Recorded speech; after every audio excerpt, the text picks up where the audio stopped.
Okay. So from on the protocol level, on the pragmatic, well, before I go there, first I should say to your question of have I felt that? Well, yeah, all the time, man.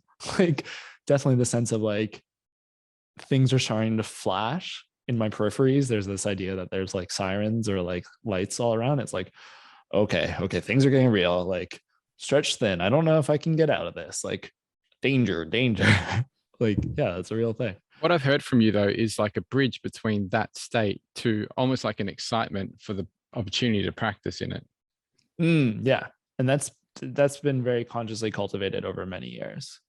To the point where now that's not always, but that's all like more times than not the state that I get to, and I revel in the intensity. It's really pleasurable, which is something I've heard other practicing Buddhists talk about. And I was like, oh, that sounds amazing. If you could get to a place where you're not panicking, but actually feels good. And yeah, I'm really grateful for younger me who chose to start learning and practicing these things because I feel much more resourced and steady Hmm. as a result.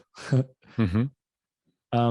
So from a very practical level, I have this concept or this like situation in my mind where this scenario where I'm on a battlefield and the details don't matter. What matters is that there's things out there that could hurt me and I'm exposed. And so the very first thing in the protocol is um, establish if there's a real threat. So that I have this like movement, this embodied sense of step one is look, like identify where is the threat.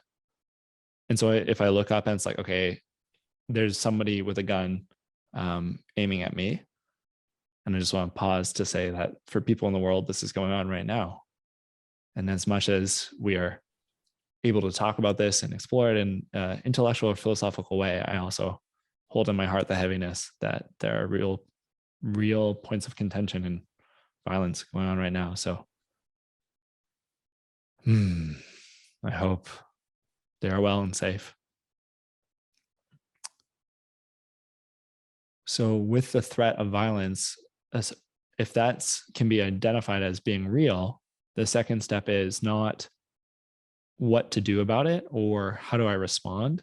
Because often, in my experience, that can be take too long to analyze. It's too big of a search space. And so I'm not going to try and do anything clever. In the second step, what I'm going to do is find cover or evasive maneuver. So if I'm standing out in a field and someone's pointing a gun at me, it's like, okay, how do I get behind a wall? Right. And then once I get to a place where there is distance or shelter between me and the threat, then the third step is, okay, reassess. How real is this danger? How imminent it is? What are my options? And then from step three, it breaks into a bunch of different subroutines based on what is actually going on. But often what I find is that the step to physically look, most people don't do that. Or at least I'll say for myself personally, that for a long time, I skipped that. And I went straight to, okay, how do I freestyle a creative solution to get safe or my needs met? And then I would get all caught up in this, oh, I could do this, but what if this happened? Oh, but what? And then I'm trying to anticipate and make these clever plans. Whereas I wasn't even sure, like, wait, was that actually someone with a gun or was that just a stump in the shade? And I couldn't actually tell. So for myself, I really try to establish, okay, what do I think is out there that's a potential danger? And is it actually there?